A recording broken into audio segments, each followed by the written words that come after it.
بسم اللہ الرحمن الرحیم نحمدہ ونصلی علی رسولہ الکریم.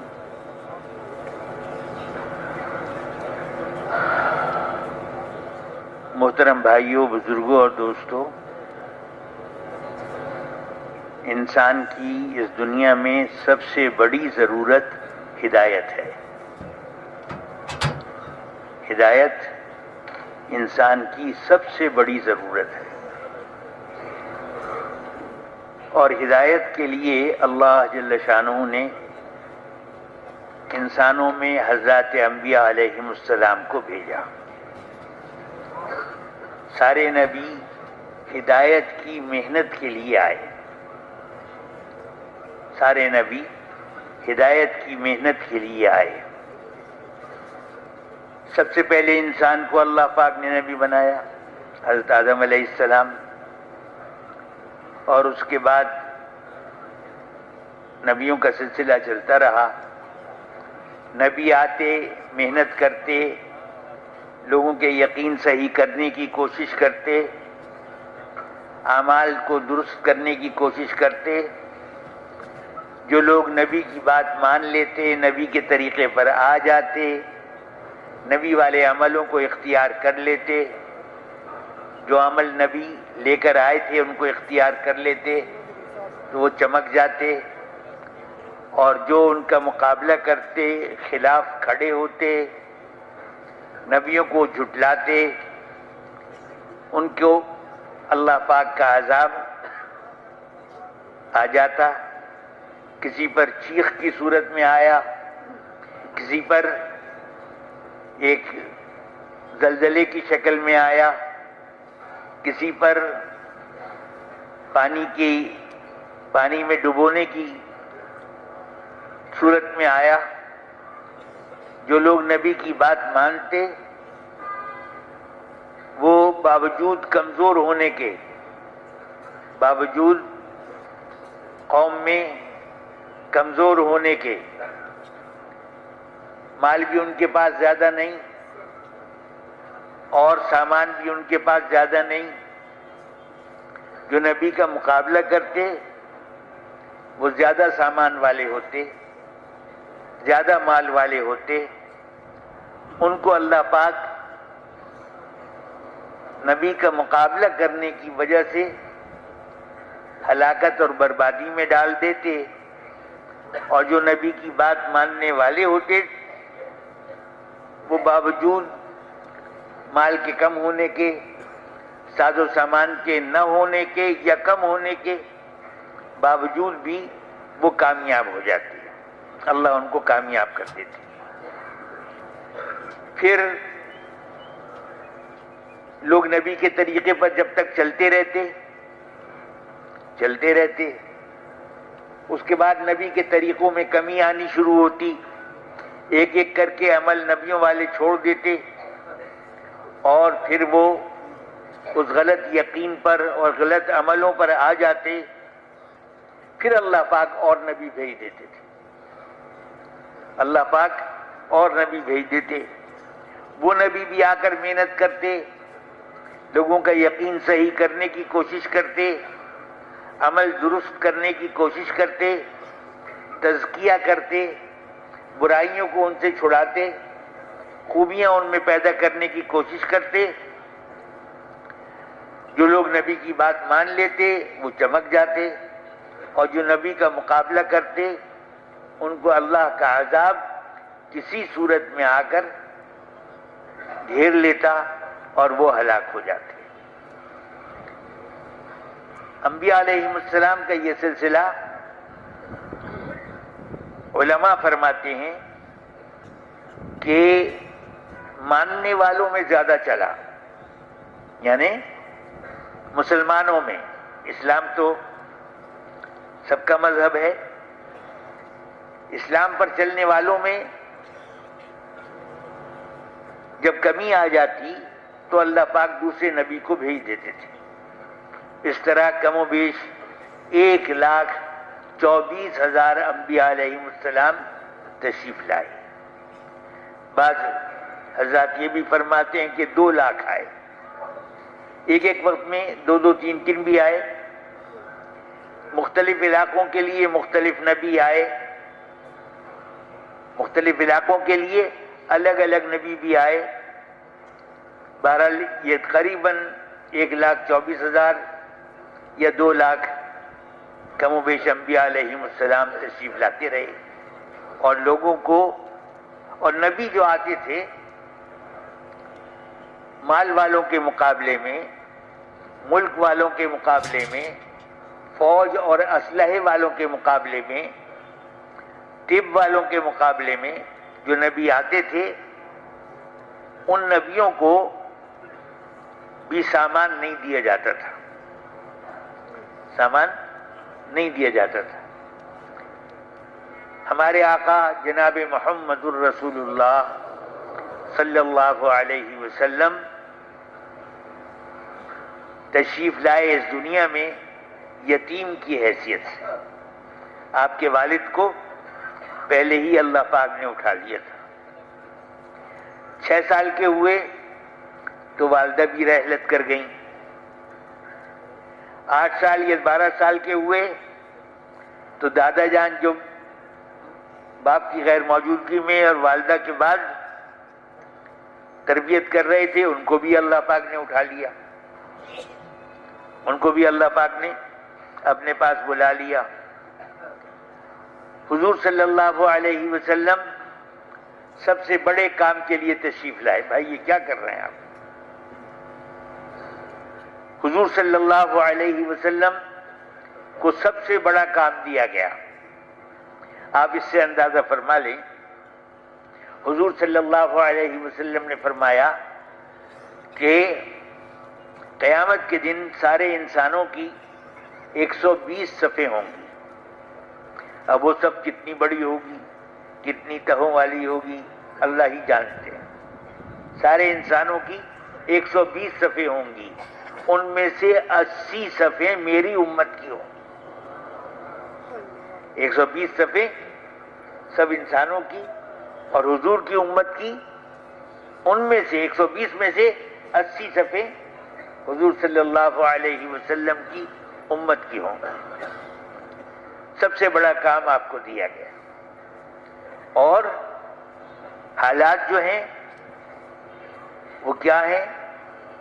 پیدائش کے وقت ہی، یعنی پیدائش کے بعد آس پاس کے دیہاتوں کی عورتیں آیا کرتی تھیں اور بچوں کو لے جاتی تھیں کہ دیہات کی فضا میں رہیں گے، فطرت کے قریب رہیں گے اور جری ہوں گے، نڈر ہوں گے، بہادر ہوں گے، زبان بھی سیدھی ہوگی۔ ان سب چیزوں اور بھی بہت سی چیزیں جو اللہ پاک کی حکمت میں ہیں، اس کے لیے بچوں کو دودھ پلانے کے لیے آیائیں لے جاتی تھی۔ جب حضور صلی اللہ علیہ وسلم کو لینے کے لیے، اور اس وقت کے مکہ مکرمہ کے اور جو نومولود بچے ہوتے تھے ان کو لینے کے لیے اس دیہات سے قافلہ آیا، تو اس میں ایک آیا ایسی تھیں جن کی اونٹنی کچھ کمزور تھی، خاصی کمزور تھی، قافلے کے پیچھے پیچھے چل رہی تھیں۔ جب فاصلہ زیادہ ہو جاتا تو قافلے والے رک جاتے کہ حلیمہ دیکھو اتنا آہستہ چلو گی تو ایسا نہ ہو کہ منزل پر پہنچنے سے پہلے رات آ پڑے۔ رات کو جنگل میں چلنا زیادہ مشکل ہوتا ہے، منزل پر پہنچنے سے پہلے رات نہ آ جائے، ایسا نہ ہو، جلدی کرو جلدی کرو، بار بار تقاضا کرتے، ان کو ساتھ لے کے چلنے کی کوشش کرتے۔ بہرحال جب مدینہ منورہ، جب یہ مکہ مکرمہ پہنچ گئیں تو ان سے پہلے جتنی قافلے کی عورتیں تھیں انہوں نے تو سب نے اچھے اچھے گھروں کے بچے گود میں لے لیے، دودھ پلانے کے لیے گود میں لے لیے۔ حضرت محمد صلی اللہ علیہ وسلم جس گھر میں تھے اس گھر میں کچھ نہیں تھا۔ اگر اس گھر والے بچے کی خدمت کریں گے تو ہمیں کیا ملے گا؟ گھر میں ہی کچھ نہیں ہے، ہمیں کیا ملے گا؟ اس لیے کوئی عورت اس طرف نہیں آئی۔ حلیمہ سعدیہ جب پہنچی ہیں تو سارے بچے اٹھائے جا چکے تھے، عورتوں نے گود میں لے لیے تھے۔ تو حلیمہ سعدیہ کو یہ خیال ہوا کہ بھئی خالی ہاتھ جانا تو اچھا نہیں ہے، خالی ہاتھ جانا تو اچھا نہیں ہے۔ یہ حضرت محمد صلی اللہ علیہ وسلم، یہ بچہ جس گھر میں ہے وہ گھر تو بڑا ہے، بڑا گھر، بڑے حوصلے والوں کا گھر، بڑے دل والوں کا گھر۔ یہ ٹھیک ہے کہ مال ان کے پاس نہیں ہے، لیکن جو میسر ہوگا دے دیں گے۔ خالی ہاتھ جانا تو ٹھیک نہیں ہے، خالی ہاتھ جانا تو ٹھیک نہیں ہے۔ یہ سوچ کر حضرت حلیمہ سعدیہ رضی اللہ تعالی عنہا بعد میں مسلمان ہو گئی۔ حضور صلی اللہ علیہ وسلم کو انہوں نے لے لیا۔ اب جاتے ہوئے آتے ہوئے تو حال یہ تھا کہ قافلے کی سب سے آخری سواری ان کی تھی، واپس جاتے ہوئے سب سے اگلی سواری ان کی تھی، سب سے آگے کی سواری۔ لوگ کہیں حلیمہ تجھے کیا ہو گیا ہے؟ پہلے پیچھے پیچھے چل رہی تھی، اب آگے آگے چل رہی ہے۔ معلوم ہوتا ہے حلیمہ برکت والا بچہ لے کر آئی، برکت والا۔ حضور ساز و سامان کے ساتھ نہیں کھڑے کیے گئے، برکت دے کر بھیجے گئے، برکت دے کر بھیجے گئے۔ تو یہ میں یہ عرض کر رہا تھا کہ انبیاء علیہ السلام کو ان کی محنت کے لیے ساز و سامان نہیں دیا گیا، ملک اور مال نہیں دیا گیا۔ ملک والوں کے پاس ان کو بھیجا گیا، مال والوں کے پاس بھیجا گیا۔ ملک والوں نے ان کا مذاق اڑایا، مال والوں نے ان کا مذاق اڑایا، ان کے ساتھیوں کا مذاق اڑایا، لیکن انبیاء علیہ السلام بغیر ساز و سامان کے، بغیر ساز و سامان کے کھڑے ہوئے، دعوت دی، ساتھ بھی کوئی نہیں، اکیلے کھڑے ہوئے، اکیلے کھڑے ہوئے اور دعوت دی۔ اللہ کا کلام پڑھ کر سنایا، اللہ کا کلام پڑھ کر سنایا، اس میں آخرت کی باتیں، اس میں دنیا میں پہلی قوموں کے ساتھ جو کچھ ہو چکا وہ بھی سنایا۔ جنہوں نے مانا ان کا کیا انجام ہوا، جنہوں نے نبیوں کی بات کو نہ مانا ان کا کیا انجام ہوا، یہ بھی سنایا۔ آخرت کے احوال سنائے، جنت سنائی، جہنم سنائی، موت تو سب کے سامنے ہے، یہ حالات سنائے اور لوگوں کو ایمان کی طرف بلایا، ایمان کی طرف بلایا، اعمال کی طرف بلایا۔ لوگوں نے مقابلہ کیا، مخالفت کی، بہت مخالفت کی۔ آپ سنتے رہتے ہیں طائف میں آپ کے ساتھ کیا ہوا۔ شعب ابی طالب میں 3 سال محاصرے میں گزارے، کوئی ان کے ساتھ لین دین نہیں کر سکتا تھا، خرید و فروخت نہیں کر سکتا تھا، کوئی ان کے ساتھ میل جول نہیں رکھ سکتا تھا۔ ایسے حالات میں بچے ماؤں کی چھاتیوں پر روتے روتے جان دے دیتے تھے۔ ان حالات میں 3 سال حضور صلی اللہ علیہ وسلم نے اور صحابہ کرام نے گزارے، یہاں تک کہ اللہ کی حکمت جو انہوں نے ایک میثاق لکھ کر لگایا تھا حرم بیت اللہ کی دیوار پر، مقاطعے کا، بائیکاٹ کا جو میثاق لکھ کر لگایا تھا، اس کو دیمک چاٹ گئی۔ اور ادھر قوم کے ایک آدمی میں جذبہ پیدا ہوا، اس نے کہا بھائی ان کو کیوں پریشان کر رکھا ہے، ان کو کیوں اس طریقے سے تکلیفوں میں ڈال رکھا ہے، کیا قصور کیا ہے انہوں نے؟ انہوں نے قوم کو ملامت سلامت کی اور حضور صلی اللہ علیہ، وہ میثاق تو ویسے ہی دیمک کی نظر ہو چکا تھا، حضور صلی اللہ علیہ وسلم صحابہ کرام کے ساتھ اس سے باہر آ گئے، اس سے باہر۔ تو میں یہ عرض کر رہا تھا کہ سامان تو انبیاء علیہ السلام ایک ہیں، حضرت سلیمان علیہ السلام، وہ اللہ پاک نے دکھانے کے لیے کہ نبی ہو اور اس کے پاس مال ہو تو وہ کیسے گزارا کرتا ہے، نبی ہو اس کے پاس ملک ہو تو اس کو کیسے چلنا ہوتا ہے۔ حضرت سلیمان علیہ السلام حضرت داؤد علیہ السلام پر رکھ کر اللہ جل شانہ نے یہ دکھا دیا، یہ دکھا دیا۔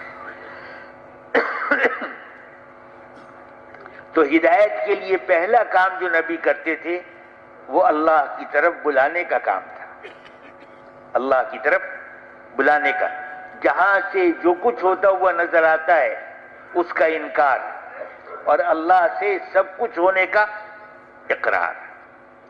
اللہ سب کچھ کرتے ہیں، وہی ساری کائنات کے خالق ہیں، مالک ہیں، وہی ساری کائنات کے خالق اور مالک ہیں، اور ساری کائنات پر ان کا قبضہ ہے۔ جو کچھ انہوں نے بنایا ہے اس پر انہی کا تصرف ہے، بنایا سب کچھ انہوں نے ہے اور انہی کا تصرف ہے۔ وہی جس کو جو چاہے دیتے ہیں اور جس سے جو چاہے لے لیتے ہیں، اور جس کو دے کر سامان دے کر اس کی زندگی بنانی چاہیں تو زندگی بناتے ہیں، اور سامان دے کر بھی زندگی بگاڑنی چاہیں تو زندگی بگاڑ دیتے ہیں، اور جن کو سامان نہیں دیا ان کی بھی زندگی بنانی چاہیں تو بناتے ہیں اور بگاڑنی چاہیں تو بگاڑ دیتے ہیں۔ زندگی بنانا اور بگاڑنا اللہ کے ہاتھ میں ہے، مخلوق کے ہاتھ میں نہیں، مخلوق سے نہیں ہے، اللہ سے ہے۔ اس کے لیے اللہ کو راضی کرنے کے لیے اپنے عملوں کو صحیح کرنا ہے، اپنے بری عادتوں کو چھوڑنا ہے۔ چنانچہ نبیوں کا کام تزکیہ تھا، لوگوں میں سے خرابیوں کا نکالنا، جھوٹے میں سے جھوٹ کو نکالنا، ظالم میں سے ظلم کو نکالنا، سفاک میں سے خون ریزی کو نکالنا۔ خون ریزی کرنے والے خون کی حفاظت کرنے والے بن جائیں، جھوٹ بولنے والے سچ بولنے والے بن جائیں، سفاک خون ریزی کرنے والے خون کی حفاظت کرنے والے بن جائیں، ظالم عادل بن جائیں، ظالم عادل بن جائیں۔ محترم بھائیوں، بزرگوں اور دوستوں، اچھی بات نہیں ہے اگرچہ اس طرف اشارہ کرنا، لیکن آپ دیکھ لیں آج کتنے ادارے لوگوں کو سیدھا کرنے کے لیے بنے ہوئے، اور ان اداروں سے کیا ہوتا ہے؟ لوگ اور ٹیڑے بن کر نکلتے ہیں۔ ان اداروں سے سچا، جھوٹے کو سچا نہیں بنا سکتے، ظالم کو عادل نہیں بنا سکتے، ظالم کو عادل نہیں بنا سکتے۔ ہمارے حاجی خدا بخش صاحب مرحوم ایک ملک گئے، یورپ کے ایک ملک میں، مسلمانوں کا ملک تھا، اس وقت غیروں کے قبضے میں تھا۔ تو ہوٹل والے سے پوچھا، ہوٹل میں ان کے کہنے کے ہمارے سارے سفر کا خرچ ایک طرف اور اس ملک کا ایک ہفتہ ایک طرف، اس ایک ہفتے میں ہمارا سارے سفر کا خرچہ گویا لگ گیا۔ ہوٹل والے سے پوچھا کوئی مسجد ہے؟ اس نے کہا ہاں ہے، پتہ لکھ کر دیا اور کہا کہ باہر نکلو گے بس ملے گی، فلاں بس نمبر میں بیٹھ جانا، فلاں جگہ پہ اتر جانا، اور وہاں سے قریب ہی ہے مسجد، تمہیں مسجد پہنچاؤ گے۔ یہ جو بیٹھے تو ایک انگریزی جاننے والا انجینئر مل گیا، اس سے بات چیت تھی، اس نے کہا مجھے بھی وہیں جانا ہے اسی کے قریب میں، آپ میرے ساتھ ہی چلیے۔ سواری سے اترے، اس طرف چلنے کا جب چل پڑے تو راستے میں انجینئر نے کہا کہ صاحب یہ جو عمارت بنی ہوئی ہے نا، یہ عمارت ہمارا سپریم کورٹ ہے، اور اس میں ایسے بڑے بڑے چیمبر بنے ہوئے ہیں، ایسے بڑے بڑے کورٹ روم بنے ہوئے ہیں، اور اتنا اچھا آواز کا انتظام ہے، ہر ایک کی آواز پوری کورٹ سنتی ہے۔ اور یہ وہ اپنی اس کی تعمیر کے تعریفیں وہ کرتا رہا، حاجی خدا بخش صاحب رحمۃ اللہ علیہ انجینئر تو نہیں تھے لیکن انجینئر کے باپ تو تھے، تو اس کی بات پر کہتے کہ اچھا ہر بات پہ وہ جیسے تعجب میں ڈالنا چاہتا تھا وہ تعجب میں پڑ جاتے، یہاں تک کہ جب وہ چپ ہو گیا تو حاجی صاحب نے کہا بھائی آپ نے بہت ساری باتیں بتائی اس کوٹ کی، ہمیں ایک بات بتا دیجیے یہاں پر انصاف کا کیا حال ہے؟ کوٹ کا مقصد تو انصاف ہے نا، انصاف کا کیا حال ہے؟ تو اس آدمی نے اپنی گردن جھکا لی اور تھوڑی دیر بعد سر اٹھا کر کہا کہ آپ یہ سوال نہ کیجیے، یہ سوال نہ کیجیے، یہ بات نہ پوچھیے، اس لیے کہ جواب اس کا کیا ہے؟ تو میں یہ عرض کر رہا ہوں کہ جہاں پر لاکھوں کروڑوں روپے خرچ کیے جاتے ہیں وہاں پر ایک آدمی کو بھی سیدھا کرنا آسان نہیں ہے، ایک آدمی سے بھی جھوٹ چھڑا دینا اور سچ پر لے آنا، خون ریزی چھڑا دینا اور خون کی حفاظت پر لے آنا، خیانت چھڑا دینا، امانت پر لے آنا، ایک آدمی کے لیے بھی جہاں پر لاکھوں کروڑوں کا خرچہ ہوتا ہے۔ نبی یہ کام کرتے تھے، نبیوں کا یہ کام تھا کہ وہ بری عادتیں جو لوگوں کے اندر تھیں ان کا تزکیہ کرتے تھے، برائی چھڑاتے تھے اور خوبیاں پیدا کرتے تھے، برائیاں چھڑاتے اور خوبیاں پیدا کرتے، یہ ان کی دعوت تھی، اللہ کی طرف بلانا اور اعمال صحیح کرانا، عبادت سکھانا، اخلاق درست کرنا، یہ نبیوں کا کام تھا۔ حضور صلی اللہ علیہ وسلم کو اللہ پاک نے خاتم الانبیاء بنایا، آپ کے بعد نبی کوئی نہیں آئے گا، نہ آیا ہے نہ آئے گا۔ آپ صلی اللہ علیہ وسلم نے اپنی امت کو نبیوں والی محنت سکھائی، نماز بھی سکھائی، روزہ بھی سکھایا، حج بھی سکھایا، زکوٰۃ بھی سکھائی، صدقات بھی سکھائے، تہجد بھی سکھائی، اشراق بھی سکھائی، اوابین بھی سکھائی۔ حضور صلی اللہ علیہ وسلم نے زندگی کے ہر شعبے کا علم دیا، تاجروں کو تجارت کے مسائل بتائے، زارعوں کو زمیندارہ کرنے والوں کو زمیندارے کے مسائل بتائے، ملازمت کرنے والوں کے لیے ملازمت کے مسائل بتائے، سب کو ان کی زندگی کی کوئی یہ نہیں کہہ سکتا کہ میرے پاس حضرت محمد صلی اللہ علیہ وسلم کا نمونہ نہیں ہے، سب کے لیے نمونے بتا دیے، سب کے لیے نمونے بنا دیے، بنا بھی دیے، بتا بھی دیے۔ حضور صلی اللہ علیہ وسلم نے ایک طرف تو پورا دین امت کو دیا، پورا دین امت کو دیا، اور دوسری طرف نبیوں والی محنت بھی امت کو دی، نبیوں والی محنت بھی امت کو دی۔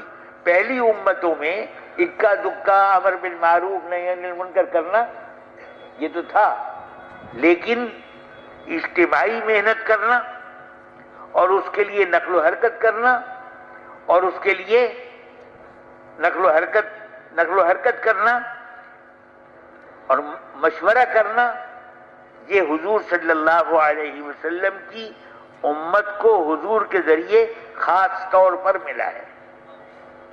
اور 23 سال آپ کی محنت کا زمانہ ہے، 23 سال میں علماء کرام یہ فرماتے ہیں کہ جتنی محنت آپ نے اپنی امت کو پورا دین سکھانے میں کی اور جتنا وقت پورا دین سکھانے میں لگایا، اس سے زیادہ محنت اور اس سے زیادہ وقت دین کی محنت سکھانے میں لگایا، دین کی محنت سکھانے میں اس سے زیادہ وقت لگایا۔ عام طور پر مدینہ منورہ کے 10 سالوں میں صحابہ کرام کو 150 مرتبہ اللہ کے راستے میں نکالا، 25 دفعہ آپ خود ساتھ تشریف لے گئے، اور یہ بھی فرما دیا کہ اگر امت کے اور تقاضے نہ ہوتے تو میرا جی یہ چاہتا تھا کہ ہر دفعہ نکلنے والوں کے ساتھ نکلوں، ہر دفعہ نکلنے والوں کے ساتھ نکلوں، لیکن آپ کو تو ساری امت کے لیے استاد بنایا گیا۔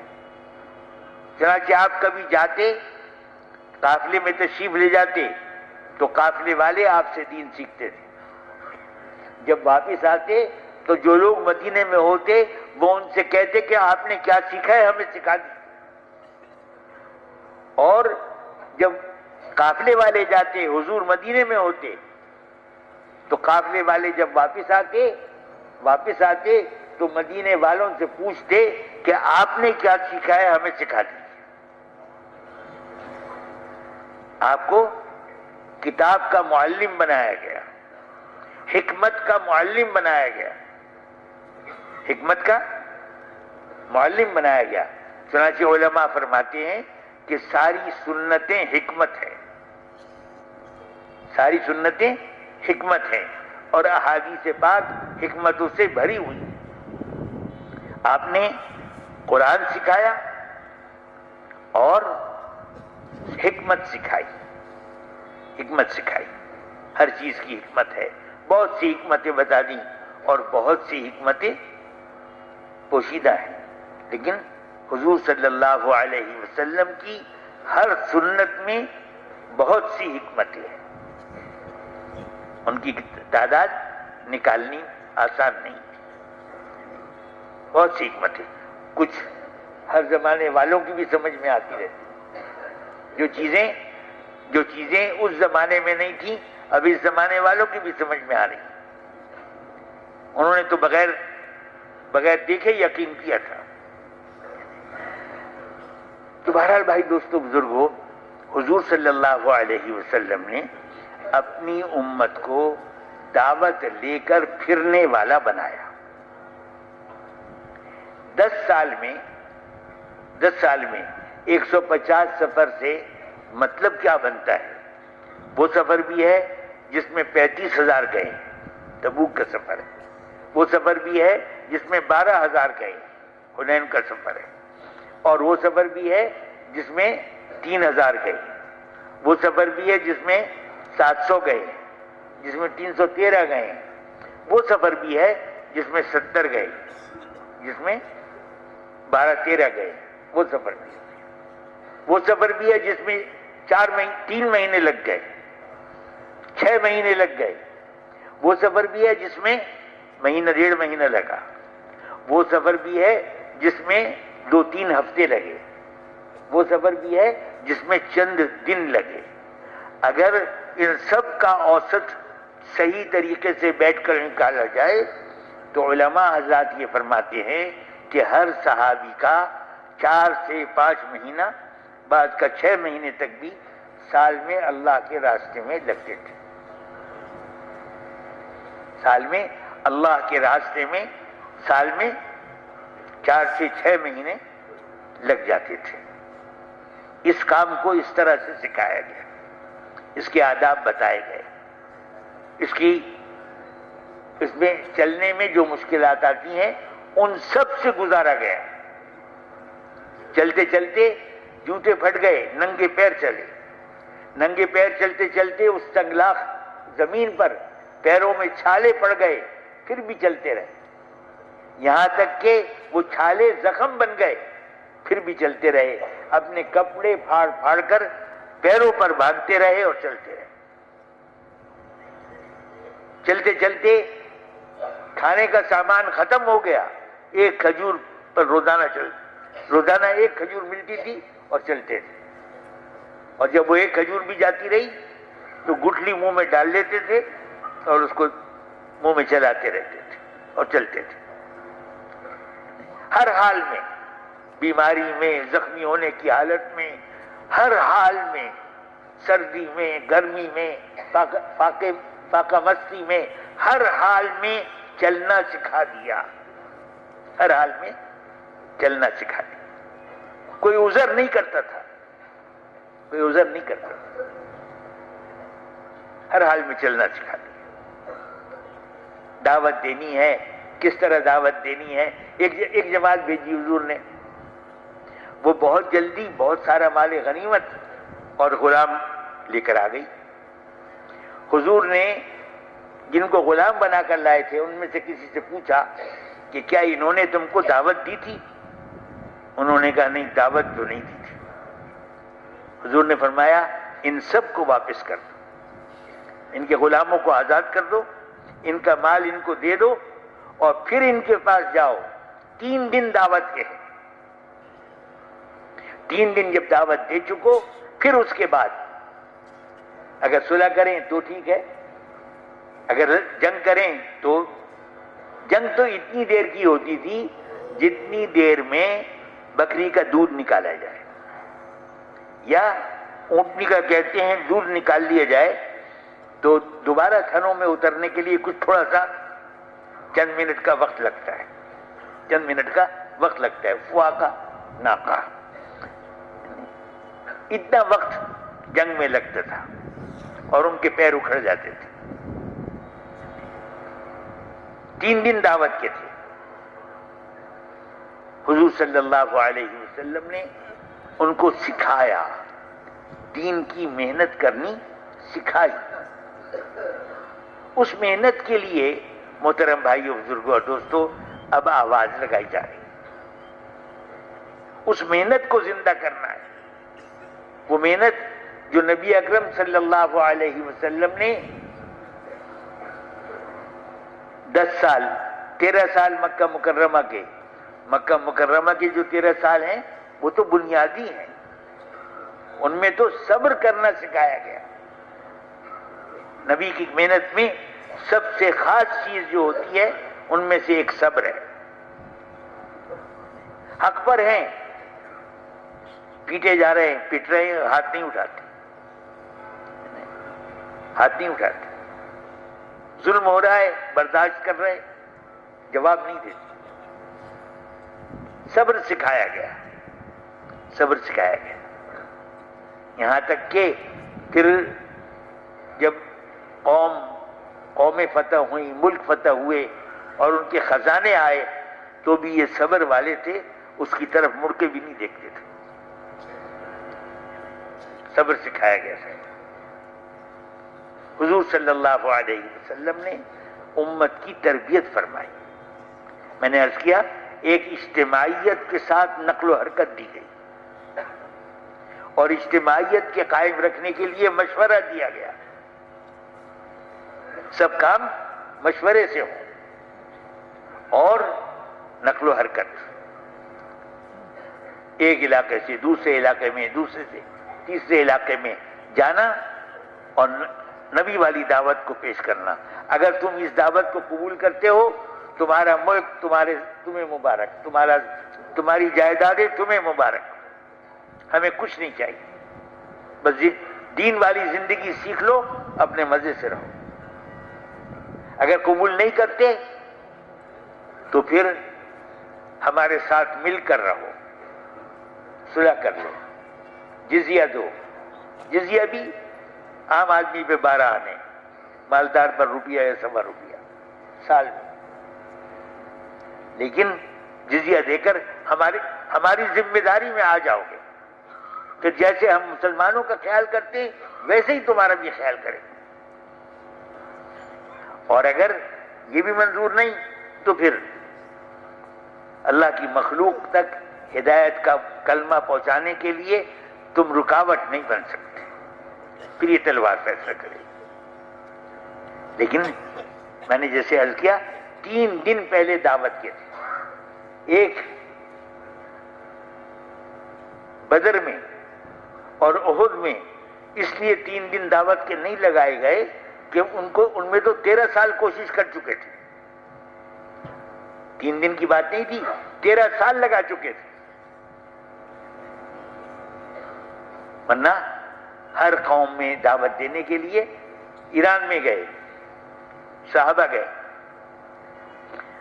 بادشاہ کے سامنے پیش ہوئے، دعوت پیش کی. اس نے کہا کہ جی ہم مشورہ کریں گے، ہمیں 1.5 مہینہ چاہیے. انہوں نے کہا نہیں، ہمیں تو یہ بتایا گیا کہ جب آمنا سامنا ہو جائے تو 3 دن دو سوچنے کے لیے. آج کا دن ایک گزر رہا، 2 دن تمہارے پاس اور ہے، سوچ لو. اس کے بعد دوسرے دن تیسرے دن مختلف وفود جاتے رہے، یہی بات کہتے رہے. اس کے بعد کہہ دیا اب مہلت ختم ہو چکی. محترم بھائیو، اور ان کا اپنا حال کیا تھا؟ سامنے تو تھے لشکر اسلحے میں ڈوبے ہوئے، اور ان کے پاس اگر تلوار تھی تو میان نہیں تھی. تلوار پر ٹاٹ کے ٹکڑے باندھے ہوئے تھے. ان کا حال یہ تھا، لیکن اعتماد اللہ پر تھا. اعتماد اللہ پر تھا. اللہ پاک نے جیسے بدر میں نوازا تھا، جیسے حنین میں نوازا تھا. حنین میں پہلے کیا ہوا؟ یہ مسلمان 12,000 تھے اور کفار 4,000، 1 اور 3 کی نسبت تھی. کسی کے دل میں خیال آ گیا بعض کے کہ جب ہم سے کفار 3 گنے زیادہ تھے تو بھی اللہ نے ہمیں فتح دے دی تھی، تو اب تو ہم 3 گنا زیادہ ہیں. یہ خیال آ گیا. ایک لہر ایسی آئی، مسلمانوں کے پیر اکھڑ گئے اور سب تتر بتر ہو گئے. حضور صلی اللہ علیہ وسلم آواز دے رہے ہیں. مشکل سے 100 آدمی جمع ہوئے. 100 آدمی مشکل سے جمع ہوئے. ان 100 نے جو پلٹ کر حملہ کیا تو وہ 4,000 سراسیمہ ہو کر بھاگ گئے، بعض مارے گئے. اور جناب اتنا مال غنیمت ہاتھ آیا، اتنا مال غنیمت ہاتھ آیا. وہ اپنے سارے جانور اور ساری گھر کی مال و متاع اور عورتوں سب کو لے کر آ گئے تھے کہ آج تو فیصلہ کر ہی دینا ہے. وہ جناب جانور اتنے آئے. ایک کافر 2 پہاڑوں کی درمیان جو وادی ہے، اس وادی میں بکریاں بھری ہوئی. تو اس نے حضور سے پوچھا کہ یہ سب آپ کی ہیں؟ حضور نے فرمایا جی ہاں یہ ہماری ملکیت ہے. اللہ! اس نے حیرت سے کہا اوہ اتنی بڑی دولت آپ کو مل گئی. حیرت سے کہا. تو حضور صلی اللہ علیہ وسلم نے فرمایا کیا تمہیں یہ اچھی لگتی ہے؟ اس نے کہا جی کیوں نہیں، اچھی تو لگتی ہے. جاؤ یہ ساری تم کو دے دی. یہ ساری تم کو دے دی. اب وہ اور سوچ میں پڑ گیا کہ یہ کیسے ہیں کہ اتنی بڑی تعداد میں بکریاں مجھے ایک جملے میں دے دی. ایک جملے میں دے دی. پھر کہا کہ ایسا تو نبی کر سکتے اور تو کوئی نہیں کر سکتا، اور کوئی نہیں کر سکتا. اور ایمان لے آیا. عرض کرنا یہ ہے کہ حضور صلی اللہ علیہ وسلم نے ہر طرح، ہر حال میں، تنگی میں، وسعت میں، صحت میں، بیماری میں، تندرستی میں، زخمی ہونے کی حالت میں چلنا سکھا دیا. غزوہ احد کے بعد جب قریباً مکے کے ہر گھر، مدینہ منورہ کے ہر گھر میں صف ماتم بچھی ہوئی تھی. 70 صحابہ ایک طرف شہید ہو گئے تھے. ہر گھر میں گویا ماتم مچا ہوا تھا. اس وقت میں حضور صلی اللہ علیہ وسلم واپس گھر تشریف لے گئے اور اپنے ہتھیار اتارے. جبرائیل علیہ السلام آ گئے کہ آپ نے تو ہتھیار اتار دیے، فرشتوں نے تو ابھی تک نہیں اتارے. فرشتوں نے ابھی تک نہیں اتارے. اچھا کیا حکم ہے کہ چلیے اس طرف وہ پلٹنے کا ارادہ کر رہے ہیں جو مکے والے بھاگ کر گئے ہیں. وہ پلٹنے کا ارادہ کر رہے ہیں، ان کا پیچھا کیا جائے. چلیں. اب جناب دو آدمی ہیں، دو بھائی ہیں، ایک زیادہ زخمی ہے، ایک کے زخم کچھ ہلکے ہیں. وہ جو زخم جس کے ہلکے ہیں وہ زیادہ زخمی بھائی سے کہتا ہے آپ میرے کندھے پر سوار ہو جائیے، میں آپ کو لے کے چلوں. چلتے چلتے جب اس کے زخموں سے خون زیادہ رسنے لگتا ہے اتار دیتا ہے، پھر چلتا ہے، پھر تھوڑی دیر بعد سوار کر لیتا ہے. یوں کرتے کرتے وہاں پہنچ گئے جہاں پہنچنے کا حکم تھا. اور ادھر کافروں کے ساتھ کیا معاملہ ہوا؟ یہ میدان جنگ میں جاسوسوں کی حیثیت ہوتی ہے خبر لینے کی. تو ادھر سے مدینے کی طرف سے جو آتا اس سے پوچھتے بھئی کیا حال ہے وہاں پہ. تو ایک شاعر تھا، اس نے بڑھ چڑھ کر جو حال سنایا. شاعر تو بڑھ چڑھ کر ہی بات کرتے ہیں نا. تو اس نے جو بڑھ چڑھ کر، وہاں تو ہر گھر میں آگ لگی ہوئی ہے، بس ایسے ہیں وہ چڑھ کے آ رہے ہیں، تمہیں مکے تک نہیں چھوڑیں گے. اس نے شعروں میں یہ ساری بات کہہ دی. اتنے میں انہوں نے دیکھا دور غبار اٹھ رہا ہے. انہوں نے کہا وہ تو آ گئے. پھر جو بھاگے ہیں تو مکے تک پلٹ کر نہیں دیکھا، مکے تک پلٹ کر نہیں دیکھا. میں یہ عرض کر رہا ہوں حضور صلی اللہ علیہ وسلم نے نبیوں کے طرز پر محنت کرنے والی امت تیار کی. نبیوں کے طرز پر محنت کرنے والی امت تیار کی. آج امت کے سامنے یہی بات رکھنے کی بار بار ضرورت پیش آ رہی ہے کہ نبیوں والا کام جیسے حضور نے سکھایا تھا ویسے اس کو تازہ کر لیا جائے. دیکھیں بات یہ ہے کہ حضور صلی اللہ علیہ وسلم والی محنت اگر ایک بستی والے اس کو اختیار کر لیں گے نا، انشاءاللہ سارے عالم کے لیے کفایت کر جائے گا. سارے عالم کے لیے. حضور والی محنت ملک اور مال سے نہیں چلی ہے، تعداد سے نہیں چلی ہے، اسلحے سے نہیں چلی ہے، فوجوں سے نہیں چلی ہے. حضور والی محنت تو صحابہ کرام کی قربانیوں سے چلی. کچھ نہ ہوتے ہوئے جانوں کو کھپا دینا، یہ ان کا کام تھا. اس محنت کو زندہ کرنے کی ضرورت ہے. اس محنت کے لیے ایک ایک امتی کو تیار کرنا ہے.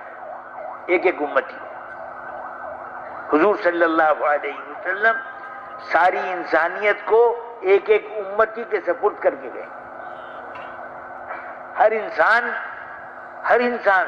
ساری انسانیت کی فکر کرنے والا ہے. ہر کلمہ کو ساری انسانیت کی فکر کرنے والا ہے حضور صلی اللہ علیہ. اور اس کا نتیجہ کیا ہے؟ اس کا نتیجہ یہ ہے کہ ہر انسان کی فکر کرنے والے ساری امت ہوتی ہے. انسان اکیلا نہیں رہتا. دیکھیں نا، اگر 10 آدمی ہیں، 10 آدمیوں میں سے ہر آدمی یہ سمجھتا ہے کہ باقی 9 کی خدمت میرے ذمہ ہے، تو ہر ایک کو کتنے خادم ملیں گے؟ ہر ایک کو 9 خادم مل جائیں گے. جبکہ ہر ایک یہ سمجھتا ہے کہ 9 کی خدمت کرنا میرے ذمہ ہے. اور اگر وہ یہ سمجھے ہر ایک کہ ان 9 کو میری خدمت کرنی ہے، تو ہر ایک کو کتنے خادم ملیں گے؟ ایک بھی نہیں ملے گا. حضور صلی اللہ علیہ وسلم نے ساری امت، ساری انسانیت کی فکر اپنے ایک ایک امتی پر ڈالی. دل بدلنے والے اللہ پاک ہیں، ہدایت دینے والے اللہ پاک ہیں. ہدایت کے لیے محنت نبی والے طرز پر جن میں محنت کر رہے ہیں ان سے کچھ نہیں لینا. جن میں محنت کر رہے ہیں ان سے کچھ نہیں لینا، ان پر تو خرچ کرنا ہے. اللہ دیں تو ان پر خرچ کیا جائے جن پر محنت کر رہے ہیں. اور محنت کرنا اللہ کو راضی کرنے کے لیے. جو اس جذبے کے ساتھ محنت کریں گے اللہ پاک ان کو ہدایت کے چراغ بنائے، ہدایت کی روشنی ان سے پھیلے گی، ہدایت کی روشنی ان سے پھیلے گی جو نبی والے طریقے پر محنت کرے۔ یہ جو اجتماعات وغیرہ ہوتے ہیں یہ حق بات قبول کرنے کی استعداد پیدا کرنے کے لیے ہوتے ہیں، حق بات قبول کرنے کی عام مجمع میں استعداد پیدا ہو جائے۔ محترم بھائیوں، بزرگوں اور دوستوں، ہم آج کل ہی کہہ لوں ضروریات کی فکر میں لگے ہوئے ہیں۔ ضرورتیں ہماری کیا ہیں؟ کھانا، لباس، مکان، سواری اور شادی، پہلے اپنی پھر اولاد کی، یہ ہماری ضرورتیں ہیں۔ کہتے کیا ہے کہ پہلی فرصت میں تبلیغ میں وقت لگائیں گے، مطلب کیا کہ پہلے کام تو یہ ہے کھانا، لباس، سواری، شادی اور مکان، پہلے کام یہ ہے، ان سے جب فرصت ملے گی تو وقت لگائیں گے۔ کیوں بھائی؟ یہی مطلب ہے۔ اور کس چیز سے فرصت ملے گی؟ اور کس چیز سے فرصت ملے گی؟ یہ جو ضرورتیں ہیں یہ مقدم ہیں، یہ پہلے ہیں۔ حالانکہ اللہ جل شانہ نے ہمیں اس لیے تھوڑی بھیجا ہے، ہمیں دنیا میں اس لیے تھوڑی بھیجا ہے۔ حضور صلی اللہ علیہ اللہ پاک نے نبیوں کو انسانوں میں سے بنایا۔ بعض لوگوں نے کہا کہ اللہ میاں کو بھیجنا ہی تھا کوئی نبی تو فرشتوں میں سے بھیج دیتے، تو اللہ پاک نے قرآن میں جواب دیا ہے کہ اگر دنیا میں فرشتے بستے ہوتے تو ہم ضرور فرشتوں میں سے ہی نبی بھیجتے۔ یہاں تو انسان بستے ہیں، انسان کے لیے نمونہ انسان بن سکتا ہے، انسان کے لیے نمونہ فرشتہ کیسے بن سکتا ہے؟ اسے نہ کھانے کی ضرورت، نہ پینے کی ضرورت، اسے نہ شادی کی ضرورت، وہ نمونہ کیسے بن سکتا؟ نبی کھانے کی بھی ضرورت ہے، پینے کی بھی ضرورت ہے، مکان کی بھی ضرورت ہے، سواری کی بھی ضرورت ہے، شادی کی بھی ضرورت ہے، لیکن ان سب ضرورتوں کو کیسے پورا کیا؟ اس میں حضور نمونہ ہے۔ حضور اکرم صلی اللہ علیہ وسلم نمونہ ہے۔ آپ کا کھانا کیسا تھا؟ آپ کا لباس کیسا تھا؟ آپ کا مکان کیسا تھا؟ سب سے زیادہ جو پیاری بیوی تھیں حضرت عائشہ صدیقہ رضی اللہ تعالی عنہا، ان کے مکان میں اتنی گنجائش تھی کہ جب حضور تہجد کی نماز کے لیے سجدہ کرتے تھے تو ان کے پیر کو ہاتھ لگا دیتے، وہ پیر سمیٹ لیتے، پیر سمیٹ لیتے۔ اما عائشہ رضی اللہ تعالی عنہا کے مکان میں اتنی وسعت تھی، آپ نے دراز گوش پر یعنی گدھے پر سواری بھی کی ہے۔ آپ کی شادی ولیمہ اس طرح بھی کیا کہ وہی سب اپنے اپنے گھر سے کھانا لے آئے، مل کے کھا لیں گے، ولیمہ ہو جائے گا۔ ایسے بھی کیا کہ دودھ کا پیالہ دے دیا کہ لو بھائی دودھ پی لو، ولیمہ ہے، تمہاری اماں کا ولیمہ ہے۔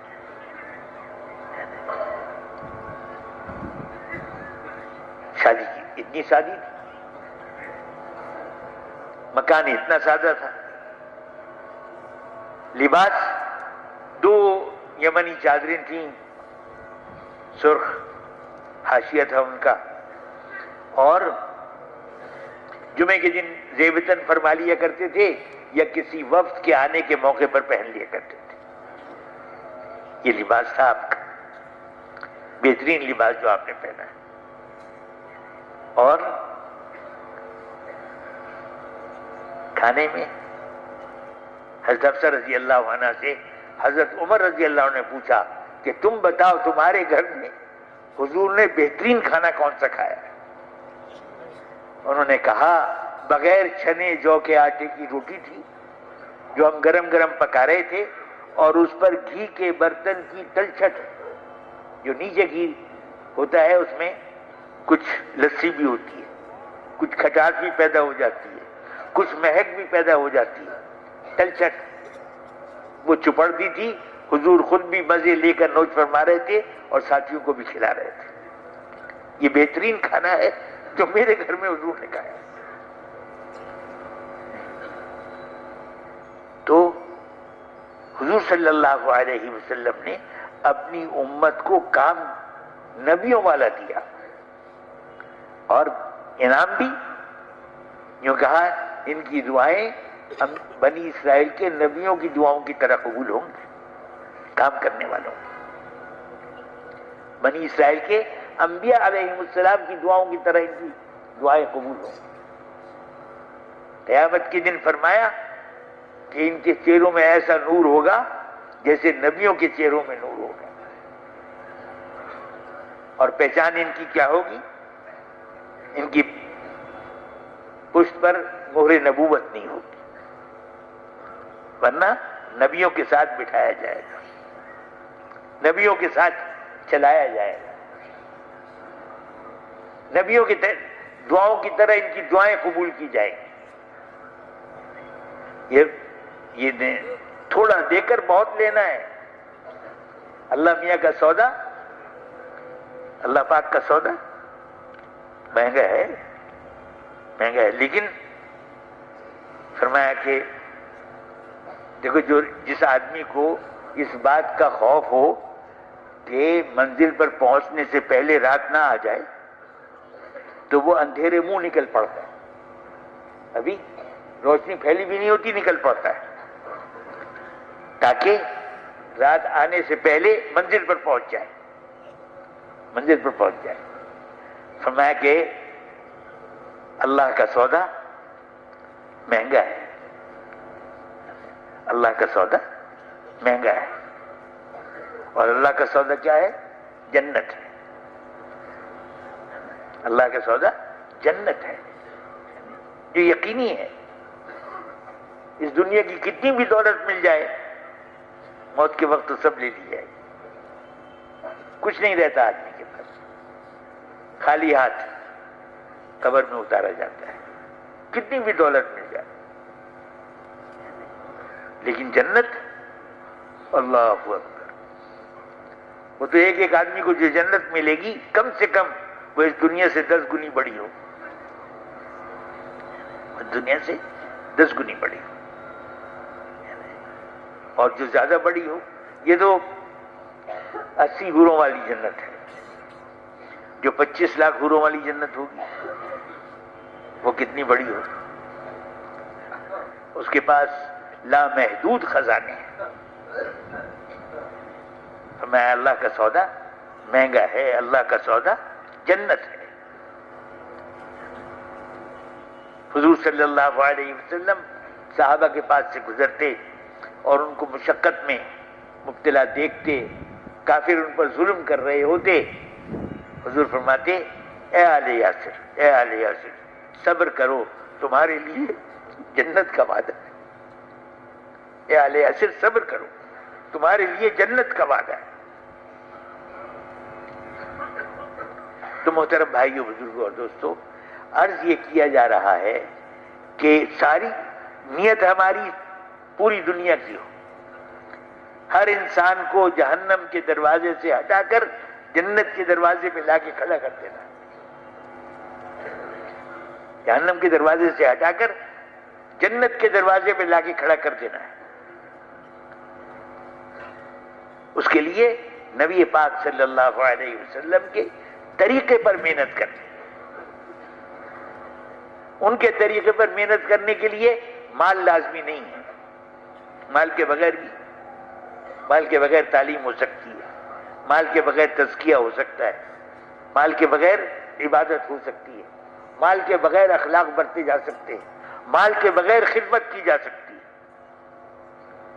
مال شرط نہیں۔ حضور صلی اللہ علیہ وسلم والی محنت کو زندہ کرنا ہے،